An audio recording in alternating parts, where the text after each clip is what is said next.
আসসালামু আলাইকুম। বিকেল গড়িয়ে রাত নেমে এসেছে। ছোট্ট ফারহান তখনও খেলায় মগ্ন। ঘুমানোর সময় হলেও ওর চোখে এখনও দুষ্টুমির ঝিলিক। তখন মা কোমল স্বরে ডাকলেন, ফারহান, মামনি, ঘুমানোর সময় হয়ে গেছে, এসো বিছানায়। ফারহান একটু মুখ বানিয়ে বলল, আর মা, একটু খেলতে দেবে না? ঠিক তখনই বাবা রুমে ঢুকলেন, মাথায় টুপি, মুখে হাসি আর দয়ালু চোখ। বাবা বললেন, ফারহান, ঘুমানো লাগে একটা সুন্দর দোয়া শিখলে কেমন হয়?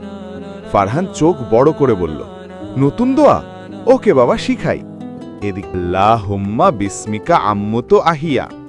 ফারহান মনোযোগ দিয়ে রিপিট করল, আল্লাহুম্মা বিসমিকা আম্মুতু আহিয়া। বাবা অর্থ বুঝিয়ে দিলেন, মানে হলো, হে আল্লাহ, তোমার নামে আমি মরে যাই এবং জীবিত হই। ফারহান অবাক হয়ে হাসল, তাহলে দোয়াটা পড়লে আমি নিরাপদে ঘুমাতে পারবো, তাই তো বাবা? বাবা মাথা নেড়ে বললেন, হুম্মা বিসমিকা আম্মুতু আহিয়া। ধীরে ধীরে তার চোখ বন্ধ হয়ে এলো। শুভরাত্রি ছোট্ট বন্ধুরা, নতুন গল্পে আবার দেখা হবে।